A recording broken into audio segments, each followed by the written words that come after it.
Bienvenidos a Punto y Coma. Hoy hablaremos de la variedad de trastornos mentales, las enfermedades de nuestro tiempo, cómo se diagnostican, cuáles son los síntomas, cuáles son los tratamientos.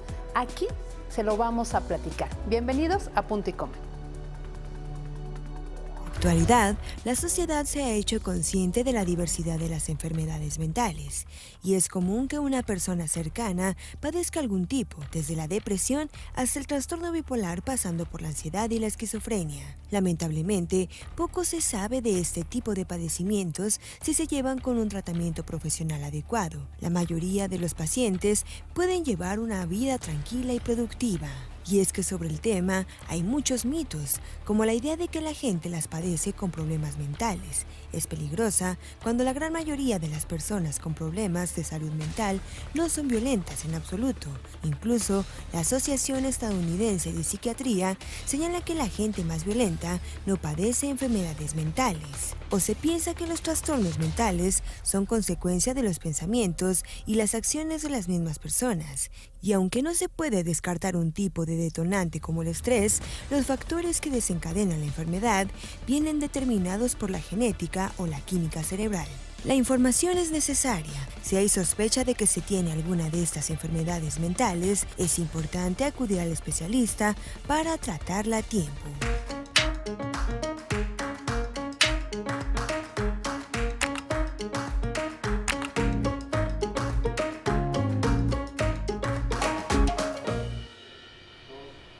Hola, ¿qué tal? ¿Cómo están? Bienvenidos a Punto y Coma. Soy Fabiola Guarneros y me da muchísimo gusto saludarlos. Espero que estén pasando un excelente miércoles. Pues ya vieron en nuestra información, de repente escuchamos que hay enfermedades de nuestro tiempo. No sé si serán de nuestro tiempo, pero escuchamos que hay depresión o más casos de depresión. Escuchamos que hay mucha ansiedad, que hay mucha bipolaridad, que hay adolescentes que incluso ya no están pudiendo con el manejo no solo de sus emociones, sino también de sus pensamientos y están atentando contra su vida. Hay deserción escolar, incluso un estudio de la UAM habla de que gran parte de la deserción escolar tiene que ver con estos padecimientos. Pero hoy no vamos a especular, hoy trajimos a un especialista justo en neurología y psiquiatría, en adultos y niños, que nos va a ayudar a ver cuáles son los síntomas, qué detona, cuál es un diagnóstico oportuno, cuáles son los mitos, las realidades. Y déjenme saludar primero a mi queridísima Jimena Mejía. ¿Cómo estás, Jimé? Fabi, querida, un gusto estar contigo en la mesa platicando de este tema, que yo coincido contigo porque hay algunas enfermedades que sí son modernas, la depresión por los tiempos que estamos viviendo en el mundo, pero que otras ya existían, pero afortunadamente ya hay más diagnósticos, ¿no? Afortunadamente hay más especialistas y la sociedad pues ya está más interesada en conocer estos casos, pese a los prejuicios que aún existen. Y pues quiero dar la bienvenida y agradecer mucho su tiempo que nos regala aquí en Punto y Coma al doctor Carlos Cruz, ya les comenté, especialista en neurología y psiquiatría adultos y niños. Doctor, bienvenido. Muchas gracias por esta gentil invitación y quedé sorprendido cuando venía por los pasillos de esta gigantesca estructura, el ver en las paredes un cerebro, los órganos de los sentidos, ¿ya? Y la piel. Ajá. Porque quiero adelantar a todo esto que es del cerebro de donde vienen todos estos padecimientos de los cuales están mencionando ustedes, y solamente del cerebro, de ninguna otra parte. El cerebro es un órgano de reflexión de la realidad externa e interna, y mediante este hermoso órgano interactuamos con la vida, tanto ella como con nosotros, como nosotros con ella. Y de las disfunciones del cerebro veremos también las enfermedades neurológicas y los trastornos psiquiátricos. Antes de todo, yo quiero puntualizar algo que me parece muy importante, el concepto de salud mental. Sí. Como dijo alguna vez García Márquez, no hay nada mejor que conocer los conceptos. y el mejor libro que existe en el mundo es el diccionario, porque ahí están todos los conceptos. Entonces, el concepto de salud mental habla de un bienestar y de un equilibrio, según la Organización Mundial de la Salud y según los que clasifican o hacen estadísticas de las enfermedades mentales. Este concepto de salud mental, de bienestar y equilibrio, es un concepto que, a mi entender, cojea un poco cuando habla de un equilibrio. Supuestamente con el equilibrio nos permitirá tener el bienestar e interactuar con la vida. Desafortunadamente, la neurona, ya que es parte de los elementos generadores que integran la conducta, ya no fue una célula que fue creada para estar en equilibrio. Déjenme decirles que para poder funcionar, la neurona tiene que nunca está en equilibrio, siempre está cambiante su estado eléctrico. Entonces, cuando hablamos de equilibrio, si partimos del hecho de que la neurona, como elemento formativo de la conducta, nunca está en equilibrio, yo creo que ahí el concepto cojea un poco. Y el bienestar, la otra palabra fundamental en esta definición, es algo que también es muy pasajero, porque el bienestar es un estado que se alcanza de satisfacción de las variables internas, como es las variables que ponen a funcionar el cerebro, el oxígeno, la glucosa y la sangre. Y también la otra parte que pone a funcionar el cerebro y que genera pues las conductas son la satisfacción de las necesidades básicas y elementales. Entonces imagínense ustedes si estas satisfacciones fueran eternas, nunca progresaríamos. Si este equilibrio fuera eterno, nunca progresaríamos. Estos desbalances son los que han llevado a lograr grandes logros tecnológicos, a grandes escritores escribir grandes obras, estos desequilibrios. Y para terminar esta parte como corolario, ¿ya?, el estado de bienestar, que realmente es un estado que es pasajero, no es nada definitivo. Doctor, y justo ahorita me quedé pensando en eso. Muchas veces nos estamos preocupando por que ahora que está muy de moda, por la salud, digamos, emocional. Y vamos y hacemos meditaciones, escuchamos música que nos relaje y estamos trabajando en esa parte. También estamos trabajando en la salud, digamos, de la alimentación y tratamos de ser más saludables y después nos inscribimos a un ejercicio, un programa de ejercicios y queremos ser fit para cuidar nuestra mente. Para cuidar nuestro cuerpo. Poco cuidamos la mente. ¿De qué se enferma la mente? Ok, ahí los grandes pensadores latinos muy atinadamente mencionaron una frase: mente sana en cuerpo sano. El hecho de desglosar esta frase de cómo cuidar la mente, ¿ya?, no se puede disociar de la salud física también, ¿ya? Si carecemos de una, la otra también se afectará. Y si aquella se afecta, la otra también correrá igual suerte. Es por esto que una salud mental o una higiene mental, ¿ya?, cómo cuidar la salud mental, muy simplísticamente te podría decir, no metiéndonos en problemas, por ejemplo. Pero pues desafortunadamente la vida constantemente exige, demanda, pide, grita, aúlla respuestas a las demandas común y corriente. Desde que nos bajamos de la cama o desde que abrimos los ojos, ya la vida está demandando una respuesta en la interacción diaria que todos tenemos con la vida. podríamos vivir como un filósofo griego que le preguntaron, ¿cuál es tu receta para ser feliz? A varios chismosos que se habían colocado alrededor de donde él vivía, en un tonel, el famoso Diógenes, y él solamente contestó, apártate que me tapas el sol. ¿Ya? Entonces, en la medida en que las demandas de la vida crecen, las respuestas también deben de crecer.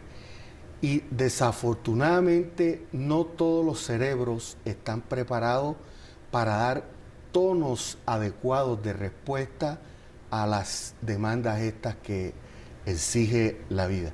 Es así como, por ejemplo, no conseguir algo, llámese un coche, un logro académico, una ropa.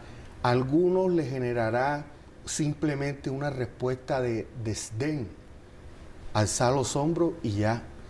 O como el zorro cuando vio la uva y empezó a saltar, a tratar de cogerlas, ya, y no podía. Y terminó diciendo, esas uvas están verdes, me voy a otra que estén maduras. Entonces, yo creo que parte de la inteligencia del ser humano para evitar, llamémoslo así, lo que se puede evitar de enfermedades mentales que tengan un origen ya externo, y soy muy enfático en ese sentido, como es lo que denominan estrés, ya, o como dice el disco de Gran Combo, eso que llaman estrés, ya, que se pueden evitar es racionalizar los deseos, vamos, ya. Digo, con esto tampoco quiero convertirme o decir eres un comunista porque estás racionalizando el deseo del ser humano. Alguien decía muy sabiamente, piensa más y consume menos, ¿ya? Esto en cuanto a la parte esta que se puede evitar del estrés. Porque está la otra parte, ya la parte biológica, ¿ya? O sea, el ensamble neuronal con que hemos sido creados, ¿ya?, en la formación del sistema nervioso, que no todas las veces se ensambla de una manera adecuada. Y junto con otros factores que pueden ser sociales, ¿ya?, biológicos, crean el modelo biopsicosocial que trata de expresar o de explicar o de fundamentar la enfermedad psiquiátrica. Doctor, o los trastornos psiquiátricos. Lo voy a interrumpir para que después del corte, ¿le parece? Ya empezamos a hablar de este tema, de que las que no son generadas por los estímulos o factores externos, ¿no? Okay. Que puede ser el tráfico incluso, la falta de dinero, deudas, y que se van a acumular. Esas son las sociales, las externas. Hoy vamos a hablar también de las que pasan en este ensamble neuronal, en donde como una pieza de rompecabezas, una falla o una no embona o una no conecta. Vamos a hacer una pausa, regresamos aquí en Punto y Coma. Seguimos en esta charla con el doctor Carlos Cruz, quien nos estaba explicando que hay pues dos posibilidades para padecer estas enfermedades mentales que ya son recurrentes. Y yo quisiera hacerle la pregunta, doctor, porque hay 300 millones de personas con depresión actualmente en el mundo. ¿Cuáles serían los factores primordiales para que una persona pues llegue a este padecimiento? Porque tengo entendido que a veces son factores externos muy duros de violencia, agresivos en el crecimiento, y que principalmente pues afectan a las mujeres, lamentablemente. O lo otro, que es la otra parte, ¿no? Que viene ya una información no adecuada en el cerebro y que solo lo detona estos factores sociales, que eso es muy importante. Muy bien. Desafortunadamente, ya, y señalando un poco en estos días que son los días de las mujeres, el Día Internacional de la Mujer, ¿ya? Dios no fue tan Dios porque premió a las mujeres con muchas enfermedades y a los hombres sesgadamente con otras, ¿ya? Es así como tú muy bien lo has mencionado, lo has señalado, la depresión es una enfermedad casi que femenina, ¿ya?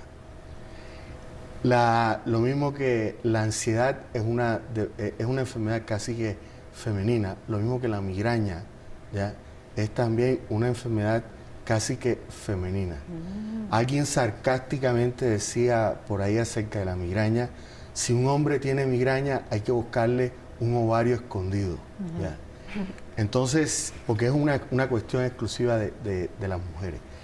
En cuanto a los trastornos del estado de ánimo, podríamos decir que el cuerpo, el cerebro, se maneja en algo que se denomina el ciclo circadiano, es decir, el ciclo sueño y vigilia, que lo maneja la luz. Por eso también la depresión, ¿ya?, es una enfermedad que es muy recurrente en países, ¿ya?, donde muy poco o solamente tienen 6 meses de luz.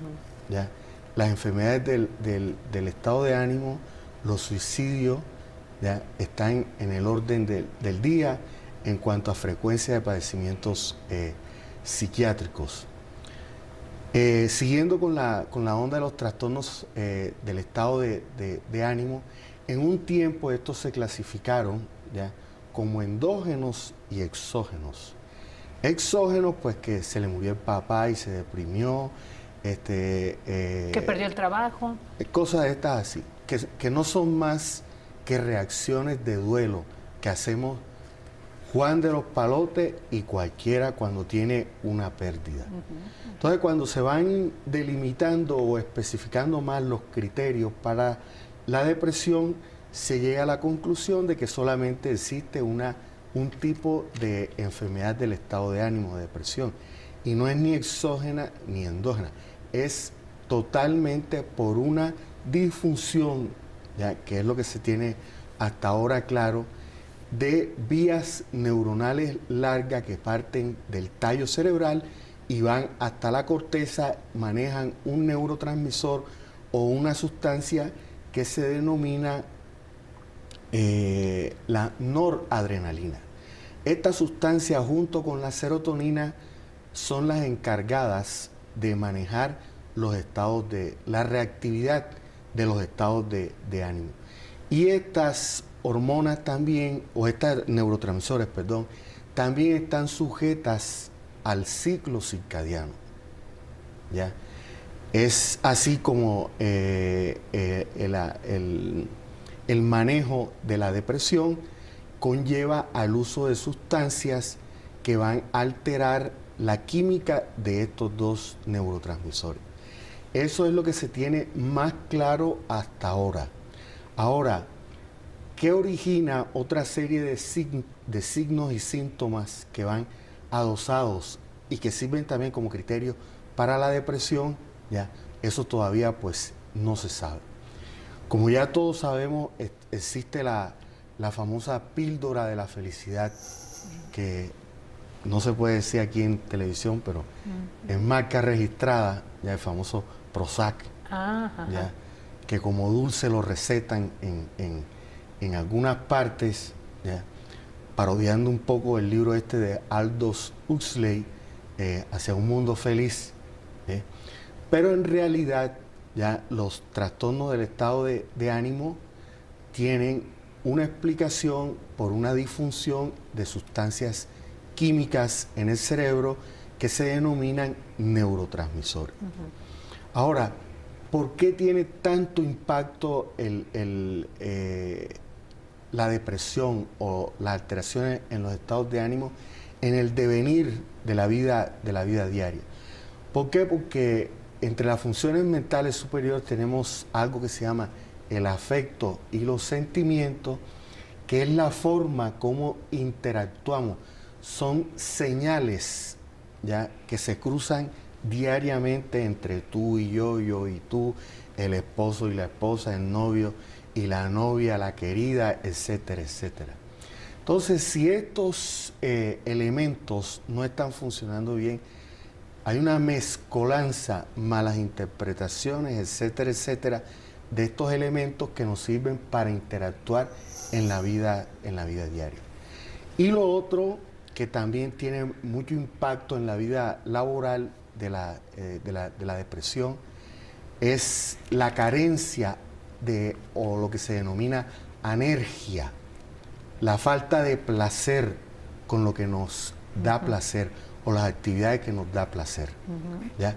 Entonces, todos estos signos y síntomas son regulados por estos dos neurotransmisores. Ahora, la depresión no es una enfermedad exclusiva de los adultos, sino también es una enfermedad que se presenta en los niños y que tiene muchos matices que son muchas veces difíciles de interpretar y difíciles de diagnosticar. Que muchas veces la depresión en los niños tiene impacto en el rendimiento académico, en el deterioro de la atención, en las alteraciones del sueño, que son elementos que no son tan visibles, que no son tan valuables fácilmente y enmascaran estos cuadros en los niños y los llevan al fracaso escolar. Y también la neurona aprende a estar deprimida. Y de gran riesgo en la vida adulta, porque tardan tanto en hacer un diagnóstico que... Entonces, un niño deprimido puede crecer deprimido. Así es. Y mientras más tarde sea el diagnóstico y el manejo, más difícil va a ser y puede derivar en otros estados, en otros estados psiquiátricos. Fíjese que está muy interesante este tema, porque efectivamente, Jimé, como tú mencionaste las cifras, este tema de la depresión es, creo que uno de los más preocupantes a nivel social. Hay mucho suicidio por esto y hay muchas mujeres. Ahorita recuerdo el caso de una conocida, de una amiga, su hija tiene depresión y yo creo que también la diagnosticaron muy ya en edad, digamos, adulta, no tendrá como 30 años quizás. Se le desencadena, o más bien se nota la familia después de tener a un niño, el cual no lo acepta, ¿sabes? O sea, lo cuidan otras personas. Y ven y ha tenido depresión toda. Pensaron que eso lo había detonado, pero puede ser que ya estaba ahí. Ya estaba desde, como tú dices, las neurotransmisores, que yo lo entiendo así, lo comparto con el público y tú me dices si sí o no, que esos neurotransmisores son los que te ayudan a conectar una neurona con la otra y que básicamente nos han enseñado en la primaria que el cerebro nos ayuda y nos sirve, es el eje central para mover las manos, para comer, para sentir, para tal. Y poco sabíamos que además nos ayudan para todo lo demás, para socializar con las demás personas, para, como dice el doctor, sentir placer o no sentirlo por lo que nos gusta, por la felicidad, afecta nuestras relaciones laborales. O sea, por eso es bien importante. Puede ser eso, que como tú lo dices, que viene ya de un origen, ¿no? Esta falla, digamos, en la comunicación de las neuronas, y de repente se va dejando hasta edades adultas y hay un factor social o detonante que te hace que pierdas, o sea, que te vuelvas, no sé, justo, no quieras salir, no afecte toda tu relación laboral, familiar. Sería buena maestra, buena pedagoga haciendo estas analogías que mencionas.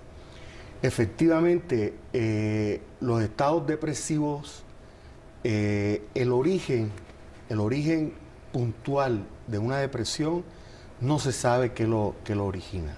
Las disfunciones en las vías químicas, eso se conoce, pero muchas depresiones permanecen así larvadamente y hay eventos. El embarazo en la mujer es un cataclismo hormonal. ¿Ya?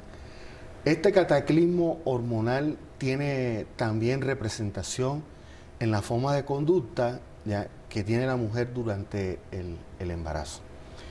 Esto pues es muy conocido, tanto químicamente como conductualmente, el efecto de las hormonas que forman la placenta, que mantienen el embarazo, etc. Y efectivamente hay, como tú bien dices, algunos lo denominan depresión gestacional, pero muchas veces esto no es más que la muestra o la evidencia de que venía un estado depresivo anterior. Entonces, estos estados como el embarazo, que son un cataclismo, detonan o muestran ya más los signos de la depresión, y déjame decirte pues que son estados muy difíciles de manejar. El concepto, fíjense, el de hijo con la mamá es binomio, ¿ya? Es un concepto que por eso las mamás son el mejor tomógrafo, termómetro, sensor que hay para conocer las enfermedades de los hijos. ¿Por qué? Por una sencilla razón, porque el vínculo materno es un vínculo biológico. El vínculo paternal es un vínculo más conductual, más del si tú eres lo que yo soy, te doy. ¿Ya? En cambio, el vínculo de la mamá con el hijo es inconmensurable, es incondicional. Y tiene una fuerte carga social, porque una madre que tiene depresión y lo que comentabas, ¿no? Que no acepta a su bebé por este problema, la gente no lo distingue y en algún momento también la estigmatiza, ¿no? Por eso es muy importante un diagnóstico. Pero también, ¿no? Fíjense, que le dicen madre desnaturalizada que no quiere, ¿cómo es que no quiere al hijo? Pero esto es una cuestión de biología, ¿me entiendes? De química. Claro, exacto. No Doctor, creó Fabi, el vínculo. Tenemos que ir a un corte rapidísimo, pero regresamos porque yo creo que es un tema muy interesante que muchas mamás que lo están viviendo tal vez lo desconocen, ¿no? Vamos a un corte y regresamos. Híjole, nos quedamos en un tema, en una parte de la plática bien interesante, que es esta depresión, que bueno, lo estamos enfocando a las mujeres porque es la mayor población, pero bueno, pasa también en hombres, ¿no? O sea, no necesariamente el que sea una enfermedad que nos regaló Dios, también pues pasa, ¿no? Pero sí quiero que retomemos el tema por dos cosas. Uno, ya hemos hablado en este programa también, ustedes nos han acompañado de esta depresión postparto y hemos ido a los especialistas y justamente es una etapa, es algo que te detona cuando es un factor solo externo. Ahorita estamos hablando cuando no es el factor solo externo, sino es ni toda la red de lo que hemos platicado de ayuda, de carga social, bla, bla, bla. No, estamos hablando de esta depresión que tiene sus raíces en algo biológico, en algo que nos decía el doctor de este ensamble neuronal que no acaba de embonar y que es biológico. Y lo platico porque retomo el caso del ejemplo que les decía. No solo, acuérdense que la depresión postparto dura un tiempo y si tienes la ayuda, bla, bla, bla, y es factor social, pues sales. En este caso han pasado 8 años y sigue en este mismo tema y no hay esta aceptación. Es decir, pongamos al niño a un lado porque ya el problema es con ella, de ella y para su vida. Efectivamente, no hay una buena relación familiar, no está feliz con el trabajo, nunca está feliz con el trabajo. Las siguientes relaciones, pues, no las rompe, ¿no? O sea, no, por este tema. Entonces, usted, doctor, estamos con el doctor Carlos Cruz, especialista en neurología, psiquiatra, adultos y niños, y él nos decía que hay un vínculo biológico que se rompió, que no se creó. Comparta, doctor, lo que nos decía en el corte. Bueno, estos vínculos biológicos son vínculos que ni con cloro se pueden borrar. Hay ejemplos muy clásicos de hombres que nunca se han podido despegar de las madres. El ejemplo, por ejemplo, un ejemplo muy, muy viviente en este sentido es el de la Faraona, una bailadora de flamenco de España, ¿ya? Que no recuerdo el nombre de ella. Al mes de haber fallecido, ¿ya? El hijo se suicidó.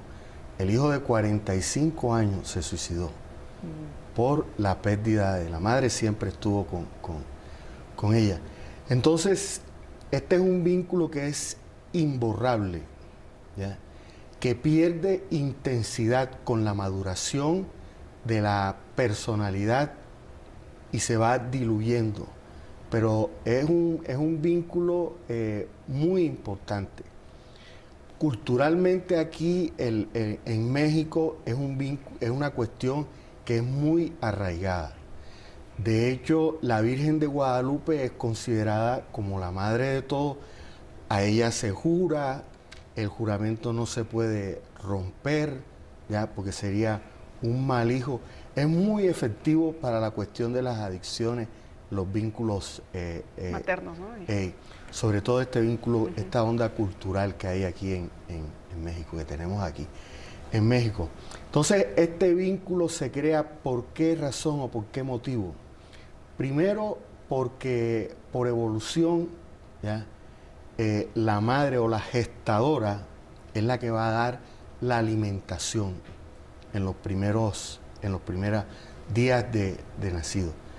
El intestino, pues, fisiológicamente no tolera ningún otro tipo de leche, ningún otro tipo de cosas, sino solamente la leche materna. Mira, voy a interrumpir, nos están viendo en redes y dices, es Lola Flores, Lola Flores. Y su hijo suicida Toñito. Miren, gracias por estar al pendiente.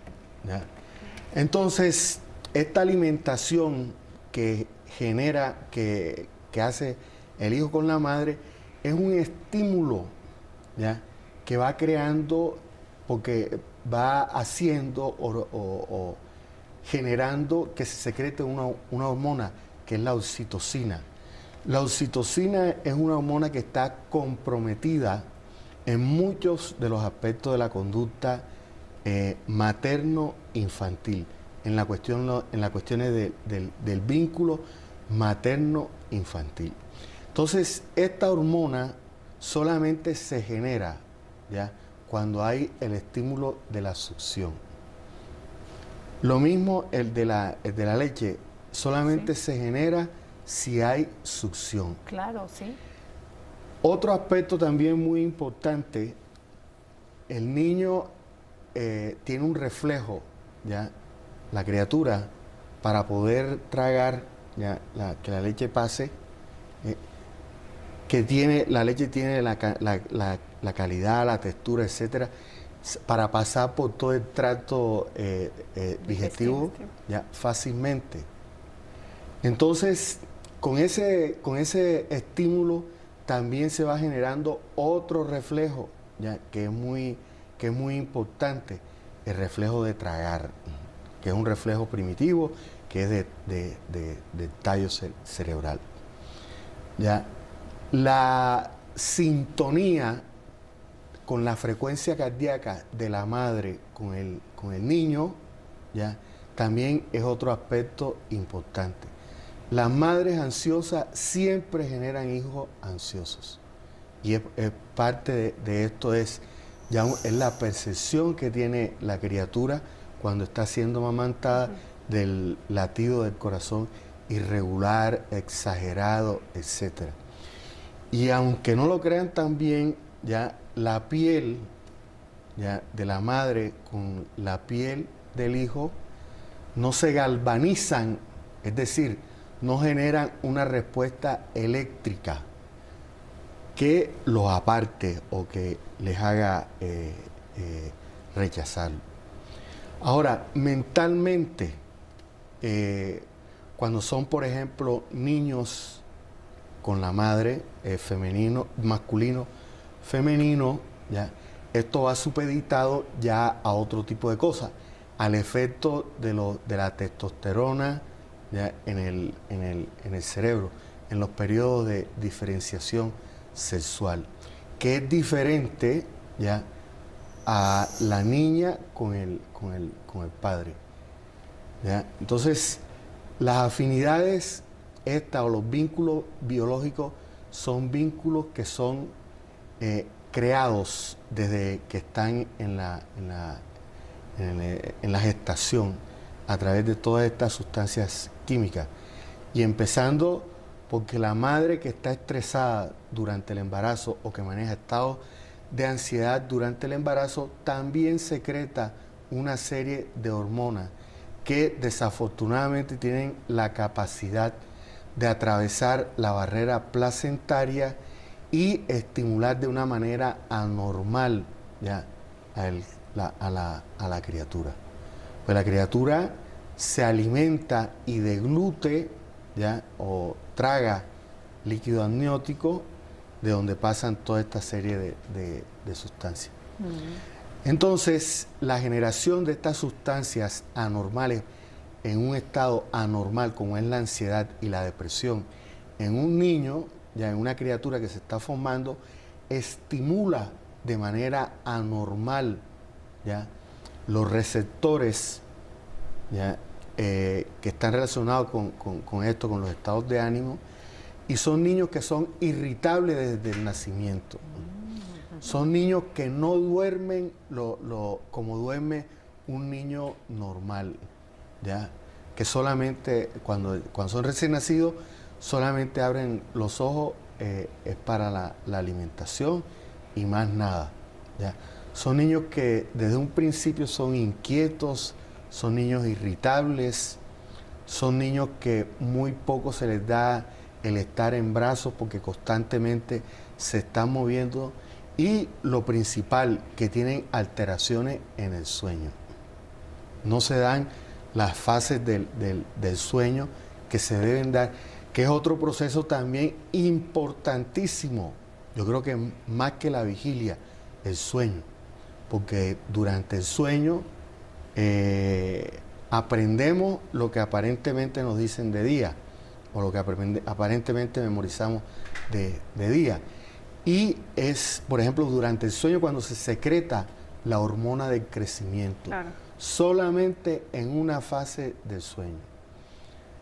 Entonces, si un niño de estos recién nacido que viene ya con esta serie de elementos no duerme, ya va a tener problemas en la secreción de esta hormona.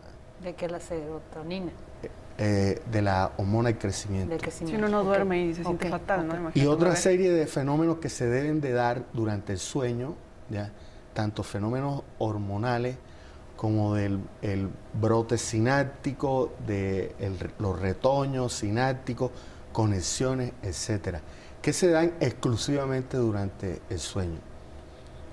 Todos creemos también que las enfermedades psiquiátricas el sueño es un síntoma de una enfermedad psiquiátrica, y ya yo a mi edad de tanto ver cosas ya pienso que es lo contrario, que los trastornos psiquiátricos es un síntoma, ¿ya?, o un signo de la alteración en el funcionamiento de los circuitos cerebrales durante el sueño. El sueño. Doctor, vamos a hacer una pausa y regresamos, pero aquí ya nos está dando una pista para regresar con el tipo de diagnósticos que hay que hacer, cómo, cuándo, y también no tenerle miedo a que si es necesario hay que utilizar medicamentos. ¿Okay? Sí. Vamos a hacer una pausa y regresamos. Vamos a saltarnos...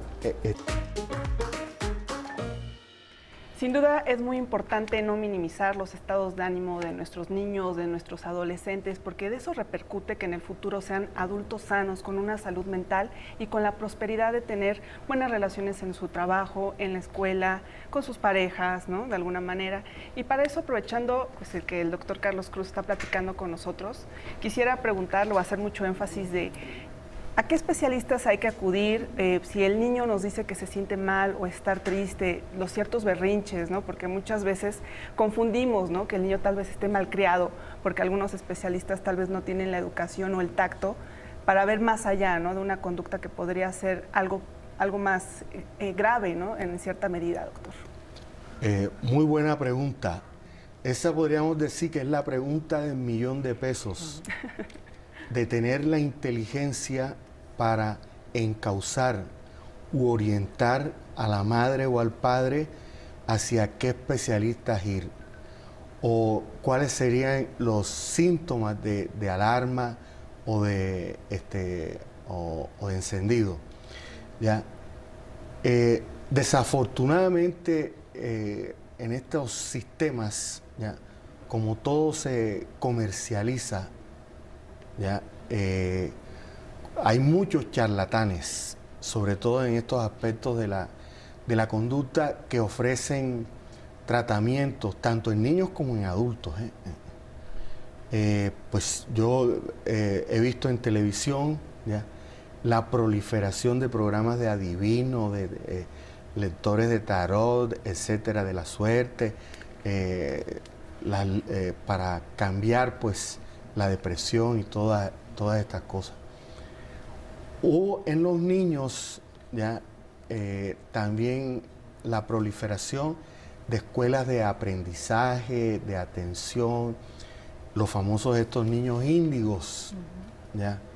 Que tuvieron un auge como explicación de ciertos comportamientos infantiles, ¿ya?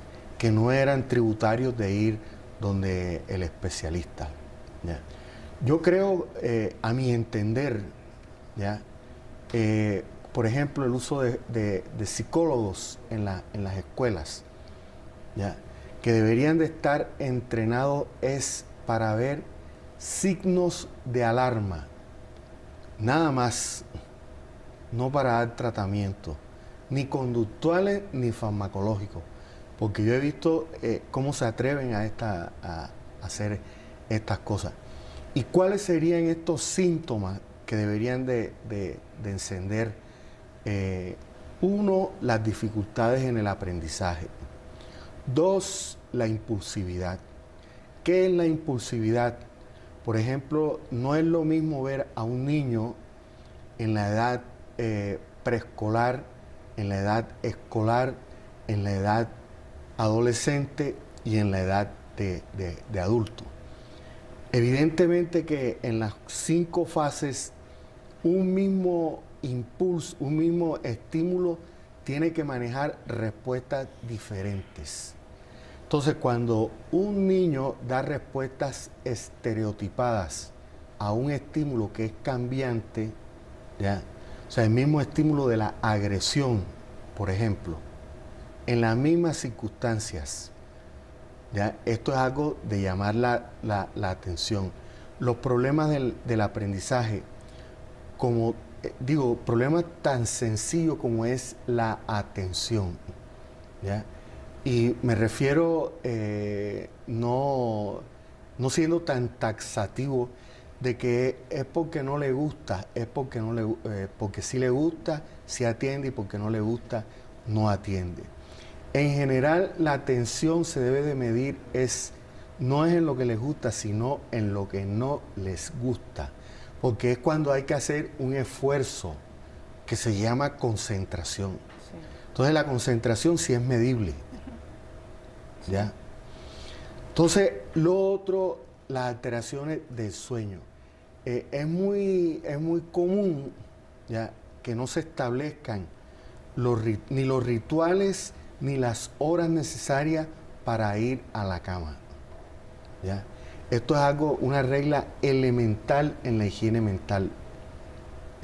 La hora de irse a la cama, el número de horas a dormir, ¿ya? Y hay otro elemento que también es muy importante. Una cosa es despertarse y otra es levantarse, ¿ya? El ejercicio de esta rutina que tienen los niños cuando se despiertan, levantan y se van a la escuela es muy medible, ¿ya? Sí. Sobre todo en los niños que tienen problemas, son retrasadísimos en cumplir estas rutinas, ¿ya? Y lo otro, el sueño. El sueño en sí, como ya había mencionado, es muy importante. Ahora con la permisividad de los medios de comunicación, las tabletas, los celulares, las pantallas de televisión, los Nintendo, toda esta serie de elementos disrumpen, tienen un efecto disruptivo en la fisiología del ciclo circadiano, de sueño-vigilia, ¿ya? Entonces, una cuestión también muy elemental, no se debe permitir la entrada a la habitación de ningún medio de tipo electrónico. Ni iPad, ni celulares, nada de eso. Eso se retoma después que sale del cuarto. Ni las lucecitas esas que ahora están vendiendo para que iluminen el cuarto, y unas casitas que tienen luz. Es que ese es un elemento que utilizan, ¿ya? Conductualmente para acompañar al niño y crearle una sensación de acompañamiento. Lo mismo con el uso de mascotas, ¿ya? Que duermen con las o que piden unas mascotas porque se sienten solos o quieren estar acompañados. eso también es un elemento que debe de llamar la atención. Doctor, lo voy a interrumpir porque tenemos que hacer una pausa. Regresamos porque tenemos que regresar ya a los tratamientos rápidamente. Ah, sí. No se vaya, quédese con nosotros. Pues le vamos a dejar como en los capítulos, vamos a hacer un segundo programa para hablar justo de los tratamientos y de tomar o no